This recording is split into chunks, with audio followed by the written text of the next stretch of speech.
दोस्तों, एक बार फिर आपका स्वागत है, अभिनंदन है आपके अपने YouTube channel Aryan institute Allahabad में। दोस्तों, जैसा कि बोर्ड पर आप देख पा रहे हैं, आज एक बार फिर आपके बीच में उपस्थित है सफल बैच की अगली श्रृंखला। जैसा कि आप सभी को पता है, लगातार जो हमारा चर्चा का विषय बना हुआ है शिक्षण अधिगम के सिद्धांत, यानी अगर हम आपसे कहें तो शिक्षण अधिगम के सिद्धांत के अंतर्गत हम ऑलरेडी आपके बीच में चैप्टर नंबर 8 तक फिनिश कर चुके हैं।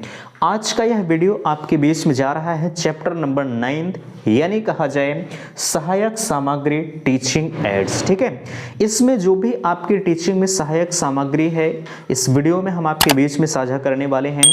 अगर पीडीएफ की ज़रूरत, यानी कहा जाए आपके हर एक सब्जेक्ट के नोट्स की ज़रूरत आपको पड़ रही है, तो यहाँ देखिए आपके लिए मैंने सफल बैच लॉन्च किया है जिसकी कीमत मात्र 220 रुपये है। आप सफल बैच को ज्वाइन करिए अपने बेहतरीन सफलता के लिए। और अगर आपको सफल बैच ज्वाइन करने में दिक्कत हो रही, देखिए सफल बैच की लिंक मैंने डिस्क्रिप्शन बॉक्स में दिया है। अगर आपको दिक्कत हो रही, नहीं ज्वाइन कर पा रहे हैं, तो ये जो है संपर्क माध्यम है 9452331053, आप संपर्क कर सकते हैं। ठीक है, हर संभव आपके लिए मदद किया जाएगा। ठीक है, तो बहरहाल शिक्षण अधिगम सामग्री के तहत सहायक सामग्री यानी टीचिंग एड्स चैप्टर नंबर 9 की शुरुआत करने जा रहे हैं। तो चलिए हम आपको लेके चलते हैं मोबाइल के स्क्रीन पर, लेकिन उससे पहले एक छोटा सा निवेदन करूंगा कि चैनल पर पहली बार विजिट किए हैं तो चैनल को सब्सक्राइब जरूर करिएगा, और वीडियो को शेयर नहीं करते आप वीडियो को लाइक करके शेयर जरूर करें। तो चलिए मोबाइल के स्क्रीन पर। तो दोस्तों, फाइनली हम आ चुके हैं अपने मोबाइल की स्क्रीन पर, जहां से देख पा रहे हैं चैप्टर नंबर 9 की शुरुआत इस वीडियो से करने जा रहे हैं। जैसा कि चैप्टर नंबर 9 का नाम है, मैंने आपको बता भी दिया कि सहायक सामग्री यानी टीचिंग एड्स। सहायक सामग्री होती क्या है, जिससे आप टीचिंग कार्य कर रहे हैं। ठीक है, टीचिंग कार्य में जो भी आपकी सहायता की जा रही है वो आपकी सहायक सामग्री होती है। हालांकि मैंने परिभाषा भी आपके बीच में दे रखा है कि सहायक सामग्री है क्या। देखिए, टीचिंग एड्स के अंतर्गत यानी सहायक सामग्री के अंतर्गत पहली परिभाषा शिक्षण सहायक सामग्री का अर्थ आ रहा है। ध्यान दीजिएगा, इसमें कहा जा रहा है कि शिक्षण सामग्री का तात्पर्य शिक्षण के उस साधनों से है जिनके प्रयोग से हम बालकों की ज्ञानेंद्रियां सक्रिय हो जाती हैं और वे पाठ को सूक्ष्म तथा कठिन भावों से सरलता पूर्वक समझ पाते हैं। जैसे आप इस समय मोबाइल के माध्यम से वीडियोस देख पा रहे हैं और आप टीचिंग कर रहे हैं, तो आपकी टीचिंग में ये आपकी मोबाइल फ़ोन जो है वो कहीं ना कहीं वो सहायक सामग्री का काम कर रही है। आपके पास जो बुकें हैं, जो कॉपियां हैं, जो पेन है, वो आपकी सहायक सामग्री के अंतर्गत आ रही है। यानी सहायक सामग्री का अगर सीधा सा अर्थ हम कहें तो सहायक सामग्री में आप डायरेक्टली कह सकते हैं कि हमारे टीचिंग में, हमारे शिक्षण में जो भी चीज़ें हमारी सहायता करती हैं वो हमारी सहायक सामग्रियां होती हैं। ठीक है, चलिए यहाँ आगे कहा जा रहा है जिस समय शिक्षण के उद्देश्य प्राप्त करने के लिए विभिन्न जो है विधियाँ तथा प्रविधियाँ असफल दिखाई देने लगती हैं, ऐसी स्थिति में शिक्षण सहायक सामग्री का जो प्रयोग है वो किया जाता है। इसमें कहा जा रहा है जिस समय शिक्षण के उद्देश्य प्राप्त करने के लिए विभिन्न विधियाँ या प्रविधियाँ असफल दिखाई देने लगती हैं। कैसे आप शिक्षण कार्य कर रहे हैं, ठीक है, और उस शिक्षण कार्य में जब जो विधियां हैं, जो प्रविधियां हैं, अगर वो असफल दिखाई देने लगती हैं तो ऐसी स्थिति में शिक्षण कार्य यानी ऐसी स्थिति में जो हमारी शिक्षण सहायक सामग्रियां हैं वो प्रयोग में लाई जाती हैं। तो कहीं ना कहीं जो शिक्षण होता है वो हमारा सफल हो ही जाता है। ठीक है, चलिए अगला अब कुछ डिफिनेशंस आ रहे हैं इस शिक्षण सहायक सामग्री के अंतर्गत। तो सबसे पहली डिफिनेशन है, आप ध्यान दीजिएगा, EC डेंडा के अनुसार पहली परिभाषा आ रही है कि कभी भी आप परिभाषा को जब लिखेंगे तो वो डबल इन्वर्टेड कामा को लगाकर जरूर लिखेंगे। ठीक है, पहला आ रहा है शिक्षण सामग्री का अर्थ उस समस्त सामग्री से है जो कक्षा में अथवा अन्य शिक्षण परिस्थितियों में लिखित अथवा बोले गए पाठ्य सहायक या पाठ्य सामग्री में सहायता देती हैं। यह किसकी परिभाषा महत्वपूर्ण नहीं है। यहाँ देखिए जेम्स के अनुसार जो परिभाषा है ये थोड़ी सी इम्पोर्टेंट जरूर है, लेकिन जो है कभी कभार पूछ ली जाती है, वैसे बहुत ज़्यादा महत्वपूर्ण तो नहीं है। ठीक है, जेम्स के अनुसार परिभाषा कही जा रही है, श्रव्य दृश्य ऐसे साधन हैं जिनका प्रयोग अधिगम को मूर्त, वास्तविक तथा अधिगम गतिशील बनाने हेतु किया जाता है। ये जेम्स की परिभाषा है। श्रव्य साधन मीन्स सुना, जिसमें सुनी जाए, दृश्य साधन जिसे हम देखे जाएं। ठीक है, अच्छा यहाँ तक की चीज़ें आपको समझ में आ गया होगा। अगला आ रहा है शिक्षण सामग्री का महत्व एवं आवश्यकता। ये जो हमारी शिक्षण सामग्रियां हैं इसका महत्व क्या है और इसकी आवश्यकता हमारे लिए क्यों पड़ी। चलिए, पहला इसमें कहा जा रहा है, ध्यान दीजिएगा, आपके बीच में लगा है प्रेरणादायी। कहा जा रहा है श्रव्य दृश्य साधन से बालकों का ध्यान आकर्षित करके ज्ञान को उस स्थूल रूप में प्रस्तुत करते हुए जो है इसमें बालकों को सीखने की क्रिया में प्रेरणा व उत्सुकता मिलती है। ध्यान दीजिएगा, हम फिर से एक बार इसे आपको बताने का प्रयास करेंगे। कहा जा रहा है श्रव्य दृश्य साधन से बालकों को ध्यान आकर्षित करके, जैसे मैंने आपको बताया श्रव्य दृश्य साधन मीन्स इसमें सुना भी जाता है और जो है फिगर के माध्यम से हम देख भी सकते हैं। तो अगर ये दोनों प्रक्रिया लगातार अपनाई जाती है तो इसमें जो बालक होते हैं उनकी जो सीखने की प्रक्रिया है वो लगातार उत्सुकता बनी रहती है कि अब अगला जो आने वाला सीन है वो क्या हो सकती है। ठीक है, तो यही कहा जा रहा है स्थूल रूप से प्रस्तुत करते हैं और इसमें बालकों को सीखने की प्रक्रिया या जो प्रेरणा है वो या उत्सुकता जो है वो लगातार छात्रों की बनी रहती है। ठीक है, यहाँ तक की चीज़ें तो हो गई। अगला आपके बीच में आ रहा है दोस्तों, अगला देख पा रहे हैं आपके बीच में दिया जा रहा है क्रियागत अवसर की सुलभता। इसके अंतर्गत कहा जा रहा है शिक्षण सामग्री के प्रयोग से बालकों के नाना प्रकार की क्रियाएं करने के अवसर मिलते हैं। जैसे अगर हम बच्चों को लगातार शिक्षण सामग्री उपलब्ध करा रहे हैं, ठीक है, तो शिक्षण सामग्री से तमाम प्रकार की क्रियाएं बच्चों को करने की मिलती हैं। अगर शिक्षण सामग्री लगातार बच्चों को मिल रही है तो जो उसके मानसिक, शारीरिक या तमाम प्रकार के जो डेवलपमेंट होते हैं वो लगातार अच्छे खासे होते रहते हैं। ठीक है, आगे कहा जा रहा है वे इसमें जो है बोलते चालते हैं, प्रश्न पूछते हैं। यह एक मिसप्रिंट हुआ है, ध्यान दीजिएगा, बोलते चालते हैं तथा बात विवाद करते हैं। उसमें उनकी विभिन्न इंद्रियां उत्तेजित हो जाती हैं, परिणाम स्वरूप पाठ में वो रुचि बनी रहती है। यानी जब आप लगातार बच्चों को शिक्षण सामग्री, जैसे हम मानकर चलते हैं कि आप फिजिक्स केमिस्ट्री की लैब में जा रहे हैं, ठीक है, और जब आपको लैब में जाने के बाद तमाम प्रकार के वहाँ जो इंस्ट्रूमेंट हैं वो लगातार मिलते रहते हैं तो आपके दिमाग में हमेशा ये चीज़ें उत्सुकता बनी रहती कि अगर हम ऐसा करते हैं तो ये हो सकता है। तो सेम यही चीज़ें बच्चों के साथ भी होती है कि अगर उन्हें जो है शिक्षण सामग्रियाँ लगातार मिल रही हैं तो जो उनकी इंद्रियाँ होती हैं, ज्ञानेंद्रियाँ होती हैं, वो लगातार उत्तेजित होती रहती हैं और आगे की चीज़ें जानने के लिए वो लगातार उत्सुकता जो है वो बनी रहती है। ठीक है, आगे यहाँ अगला कहा जा रहा है रटने को कम करना। आप लगातार, अगर आपको शिक्षण सामग्री उपलब्ध कराई जा रही है तो आप जो रटने की प्रक्रिया है, रटंत विद्या है, उसे आप कम कर देंगे। कहा जा रहा है शिक्षण सामग्री के प्रयोग से, शिक्षण सामग्री के यहाँ दो बार हुआ, शिक्षण सामग्री के प्रयोग से बालक पाठ के विकास में रुचि लेते हैं तथा ज्ञान स्वयं क्रिया करके ग्रहण करते हैं। इसमें सीखा हुआ ज्ञान निश्चित तथा अस्थायी बन जाता है, रटने की आवश्यकता नहीं पड़ती है। ठीक है, फिर से देखेंगे, जैसे मैंने कहा आपसे, अगर आप जो है शिक्षण सामग्री बच्चों को लगातार उपलब्ध करा रहे हैं तो जो रटने की क्षमताएं हैं वो ऑटोमेटिकली कम हो जाएंगे और शिक्षण की सामग्री से वो और बेहतरीन कंटेंट सीखने का प्रयास करते हैं। ठीक है, अगला कहा जाए, और एक चीज़ ध्यान रखिएगा, रटंत विद्या आपको ग्रहण भी नहीं करनी चाहिए। मैं आपको भले ही बता रहा हूँ और ज़्यादा से ज़्यादा आप सीखने का प्रयास करें, ठीक है। आप अपने लैंग्वेज में जैसे रटने की क्षमता को कम करना या रटने को कम करना, अगर यही चीज़ें आपको लिखना हो तो सेम मैंने जो चीज़ें लिखा वही आप ना लिखें। अगर यही चीज़ें लिख देते हैं तब भी आपके लिए बेस्ट है, लेकिन अगर आप अपने लैंग्वेज में लिखते हैं, समझ कर लिखते हैं, तो मुझे लगता है कि आप सारी चीज़ें बेहतर कर पाएंगे। ठीक है, हमसे भी बेहतर आप करेंगे। और ये मैं हमेशा चाहता भी हूँ कि आप मुझसे भी बेहतर लिखने का प्रयास करें। ठीक है, चलिए यहाँ शब्दावली में वृद्धि। शिक्षण सामग्री के द्वारा बच्चों के शब्दावलियों में वृद्धि होता है। कैसे होता है, ध्यान दीजिएगा।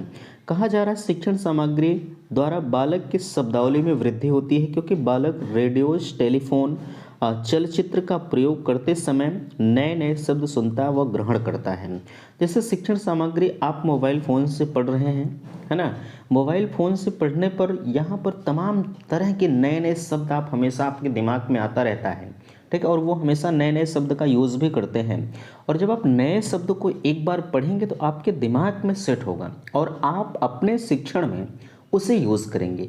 तो कहीं ना कहीं आपकी शब्दावली में वृद्धि हुई कि नहीं हुई, आप कहेंगे बिल्कुल हुई। ये मैं छोटे बच्चों के लिए बता रहा हूँ, आपके लिए नहीं। आपको सिर्फ पढ़ना है। ठीक है, अब जब आप टीचिंग के लिए जाएंगे तो आप यही सब चीज़ों को यूज़ करेंगे, है ना। चलिए अगला कहा जा रहा है कि अमूर्त व मूर्त रूप से प्रस्तुतिकरण। अब यहाँ दो शब्दाएं हैं, अमूर्त और मूर्त। ठीक है, अब यहाँ आपके दिमाग में आना चाहिए कि ये अमूर्त क्या है और मूर्त क्या है ना। ध्यान दीजिएगा, अमूर्त यह है जैसे हम आपके सामने नहीं हैं, हम अमूर्त हैं।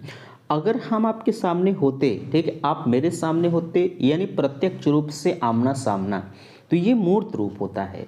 हम आपके बीच में नहीं हैं, हम आपके बीच में मोबाइल फ़ोन में नज़र आ रहे हैं, तो ये हम मूर्त नहीं हुए। ठीक है, तो जैसे मोबाइल फ़ोन आपके समक्ष रखी है तो ये मूर्त रूप से आपके बीच में है ना। यही होता है, मूर्त माने आपके समक्ष रखी गई चीज़ें, अमूर्त माने जो है कहीं कोई चीज़ को आप सोच रहे हैं, ठीक है, ये ऐसा होगा, तो ये आपकी अमूर्त हो गई, है ना।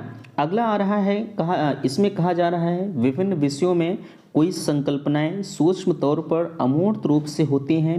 इन संकल्पना को मूर्त रूप में प्रस्तुत करने पर प्राप्त ज्ञान शिक्षार्थियों द्वारा स्पष्ट एवं अस्थायी होगा, जिसमें शिक्षार्थी अधिक समय तक याद रख सकते हैं।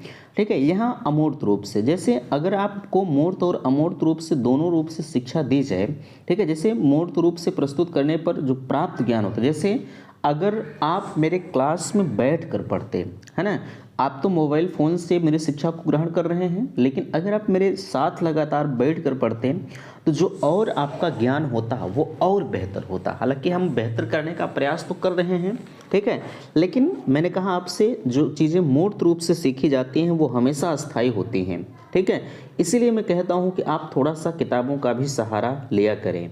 ठीक है, मैं स्टडी मटेरियल आपके बीच में पहले ही प्रोवाइड कर देता हूं। जैसे जो है सुबह का वीडियो है तो मैं रात में ही डाल देता हूं कि बाबू एक बार आप पढ़ लीजिए।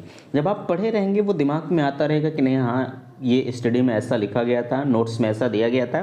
ठीक है, तो वो ज्ञान जो होगा वो थोड़ा सा अस्थायी होता हुआ दिखाई देता है ना। यहाँ तक की चीज़ें आपको समझ में आ गई होंगे। अगला आ रहा है, ध्यान दीजिएगा, कहा जा रहा है कि शिक्षण या सहायक शिक्षण सामग्री के उद्देश्य क्या हो सकते हैं। यहाँ एक आया हुआ है कोठारी आयोग के अनुसार। ठीक है, यहाँ इसमें अगर कहा जाए कोठारी आयोग क्या कहते हैं, शिक्षण के स्तर को ऊंचा करने के लिए स्कूल में सहायक सामग्री का होना आवश्यक है। निस्संदेह इसमें देश के शिक्षा क्षेत्र में क्रांतिकारी पैदा हो सकती है। ठीक है, अच्छा, कोठारी ये थोड़ा सा महत्वपूर्ण है, आप इसे याद रखिएगा। ठीक है, कहा जा रहा है शिक्षण के स्तर को ऊंचा करने के लिए स्कूल में सहायक सामग्री होना आवश्यक है। ये चीज़ें तो प्रबल सत्य है यार, इसमें शंका नहीं है। अगर आपके बीच में जाहिर सी बात है शिक्षण, जैसे आप खेलने जा रहे हैं और आपके पास खेल की सामग्री है ही नहीं तो आप क्या खेलेंगे, कुछ नहीं खेलेंगे। ठीक है, तो यही यहाँ कहा जा रहा है कि शिक्षण के स्तर को ऊंचा करने के लिए स्कूल में सहायक सामग्री होना आवश्यक है। निस्संदेह इसमें देश की शिक्षा जो है क्षेत्र में क्रांतिकारी पैदा हो सकती है। है ना। यहाँ तक की चीज़ें हो गई होंगी। अब आपके बीच में आ रहा है अवकाश के समय जो है सदुपयोग करना। सहायक सामग्री का उद्देश्य क्या होना चाहिए, अगला आप देखने का प्रयास करेंगे। ठीक है, यहाँ कहा जा रहा है अवकाश के समय सदुपयोग करना। आपने देखा होगा जो बच्चे होते हैं वो कहते हैं कि आज तो संडे है, मुझे खेलने के लिए छुट्टी मिली है, वो दिन भर खेलते रहते हैं, ये चीज़ें गलत है। ठीक है, शिक्षार्थियों को अधिक क्रियाशील बनाना, आप ज़्यादा से ज़्यादा उन्हें क्रियाशील बनाएं। ठीक है, आगे छात्राध्यापकों को इस सहायक सामग्री के निर्माण हेतु ये प्रोत्साहित करना चाहिए। अमूर्त पदार्थों को मूर्त रूप देना चाहिए।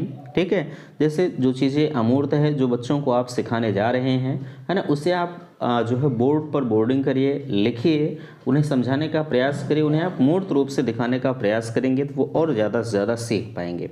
तीव्र एवं मंदबुद्धि बालकों को योग्यता अनुसार शिक्षा देना, है ना। तीव्र एवं मंदबुद्धि बालक हैं तो उनके योग्यता के अनुसार शिक्षा दीजिए। ऐसा नहीं कि तीव्र है तो जो हम तीव्र बुद्धि का बालक है उसी में मंद बुद्धि पे बैठे हैं, ठीक है, तो हम सभी को एक समान देखते हुए चले, नहीं, ऐसा नहीं है।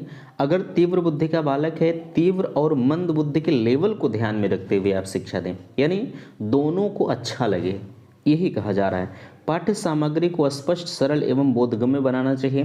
जैसे पाठ्य सामग्री, अगर जो चीज़ें कठिन हैं उसे आप आसान बनाने का प्रयास करें। ठीक है, आसान बनाकर ही शिक्षित अगर करते हैं तो और भी बेहतर बच्चे सीख पाएंगे। ठीक है, अगला कहा जा रहा है जो है सहायक सामग्री की विशेषताएं क्या हो सकती हैं। ठीक है, पहला इसमें कहा जा रहा है सहायक सामग्री अस्थायी रूप से सीखने एवं समझाने या समझने में सहायक है। ध्यान दीजिएगा, फिर से आप देखिएगा एक बार, कहा जा रहा है सहायक सामग्री अस्थायी रूप से सीखने एवं समझने में सहायक है। दूसरा इसमें कहा जाए अगर, यह अनुभवों द्वारा ज्ञान प्रदान करती है। ये जो सहायक सामग्रियां होती हैं जब आप प्रत्यक्ष रूप से सीखते हैं, ठीक है, तो प्रत्यक्ष रूप से सीखने के बाद जो यह अनुभवों द्वारा ज्ञान, अगर आप उसके जो है संदर्भ में पहले ही सीख चुके हैं तो उसका अनुभव आपको पहले से भी है, और जब अनुभव पहले से है तो जाहिर सी बात है जो ज्ञान होगा वो आपका अस्थायी हो जाएगा। ठीक है, अगला कहा जा रहा है भाषा संबंधी कठिनाइयों को दूर करना। जो कठिन कठिन शब्द होते हैं बच्चों को हमेशा उसे दूर करने का प्रयास करें। यह समय की बचत तथा रुचि में वृद्धि करती है।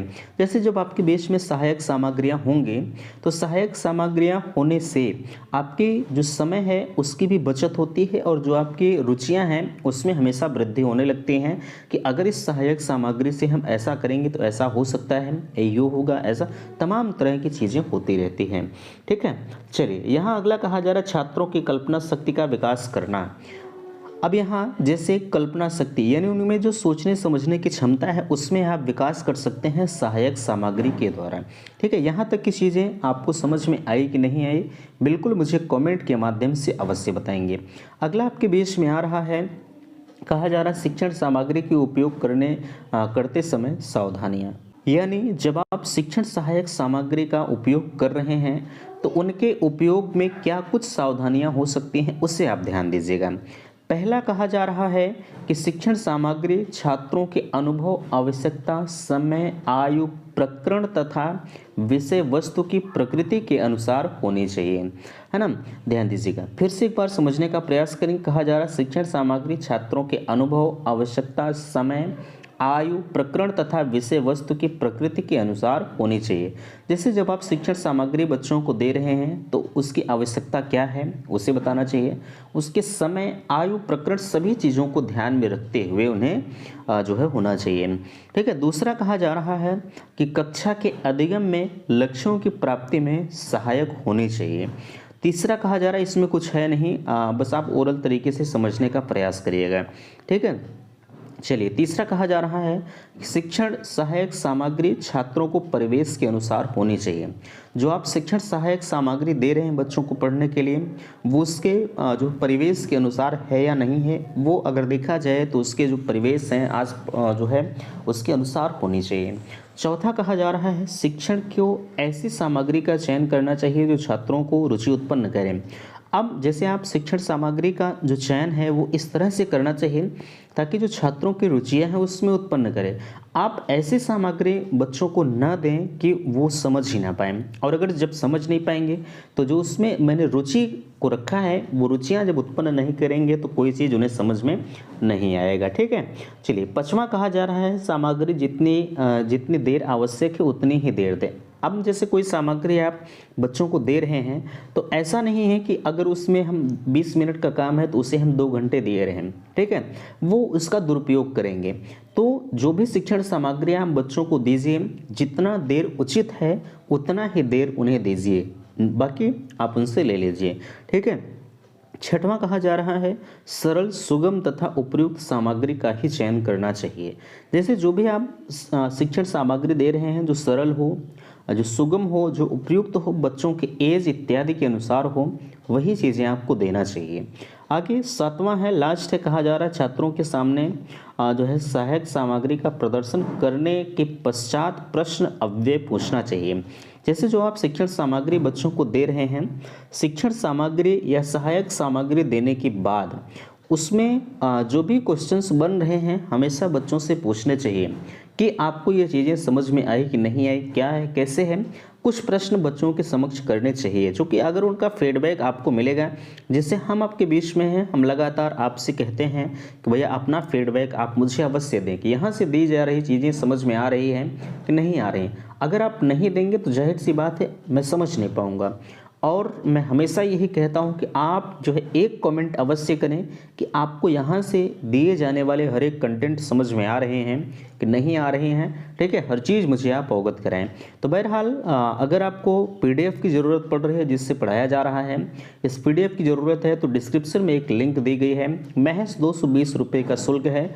आप पेमेंट करके टेलीग्राम चैनल को ज्वाइन कर लीजिए।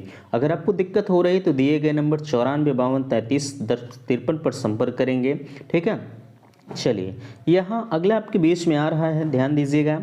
शिक्षण सामग्री का अब वर्गीकरण किया जा रहा है। जैसे आपने अभी तक तो शिक्षण सामग्रियाँ पढ़ लिया, लेकिन अब इसका कुछ वर्गीकरण है, वर्गीकरण को भी आप ध्यान दीजिएगा। ठीक है, कहा जा रहा है कि इंद्रियों के आधार पर शिक्षण सामग्री को 3 भागों में बांटा गया है। ध्यान दीजिएगा, यहाँ कहा जा रहा है पहला है श्रव्य साधन यानी ऑडियो एड्स, दूसरा है दृश्य साधन विजुअल एड्स, तीसरा है ऑडियो विजुअल एड्स यानी श्रव्य दृश्य साधन। अब इसके अंतर्गत पहला आपके बीच में आ रहा है, ध्यान दीजिएगा कि श्रव्य साधन होते क्या हैं। वे साधन, हालांकि ये तीनों चीज़ें जो है मैंने श्रव्य दृश्य और श्रव्य दृश्य यानी शिक्षण सामग्रियों के वर्गीकरण के तौर पर बताया, अगर थोड़ा सा भी दिमाग लगाएंगे तो इसे आप लिख ले जाएंगे। ठीक है, कहा जा रहा है श्रव्य साधन के अंतर्गत वे साधन जिन्हें हम कानों के द्वारा सुन सकते हैं, ठीक है, वो हमारे श्रव्य साधन कहलाते हैं। जिससे आपका हो गया gramophone, lingua phone, tape recorder, radio.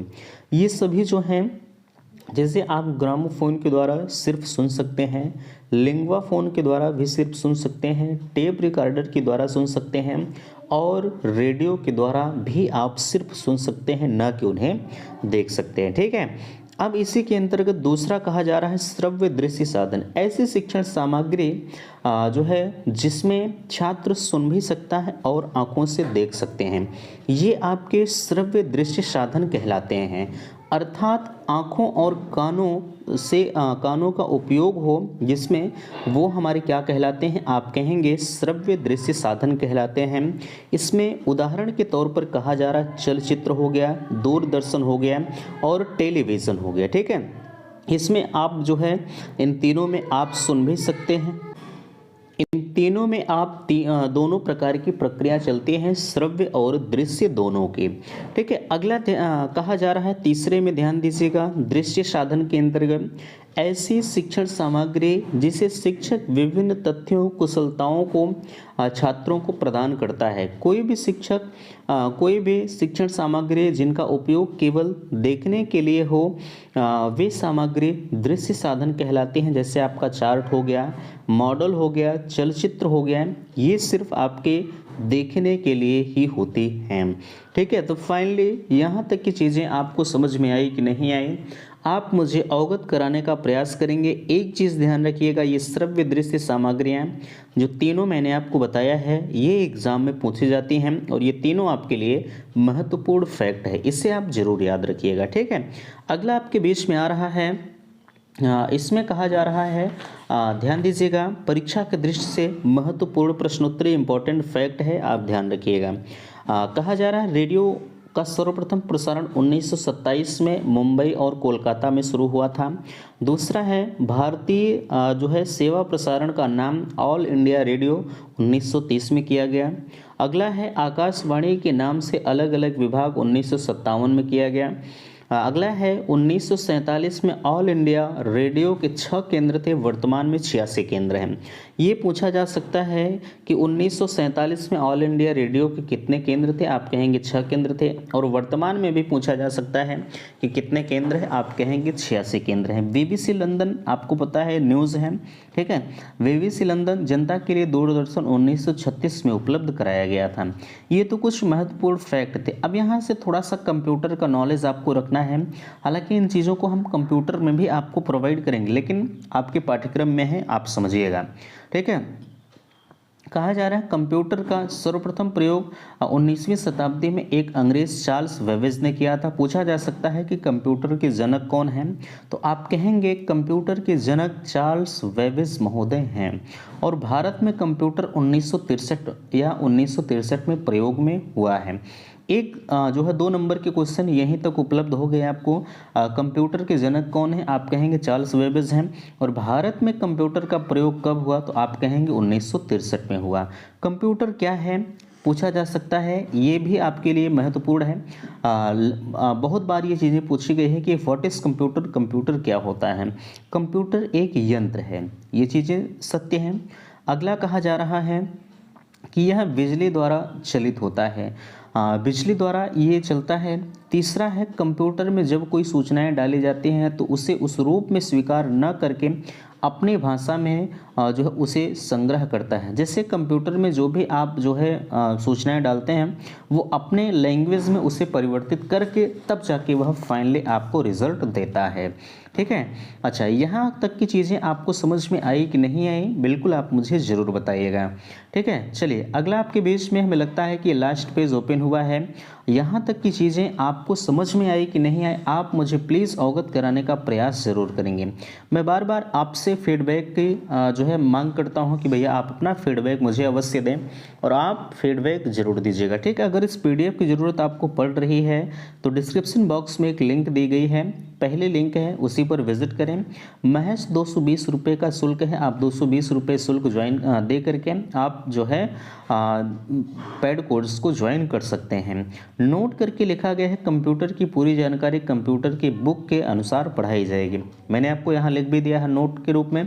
ठीक है, अब यहाँ कंप्यूटर की विशेषता दी जा रही है, इसकी क्या विशेषताएं होती है। कंप्यूटर एक ऐसा यंत्र है जो बड़ी तीव्र गति से कार्य करता है, पहले न किया जाने वाला कार्य इसकी सहायता से किया जाने लगा है। ठीक है, अगला है कंप्यूटर बड़ी मात्रा में सूचनाओं को संग्रह करके हम तक पहुंचा सकता है, यह काम मानव मस्तिष्क द्वारा संभव नहीं है।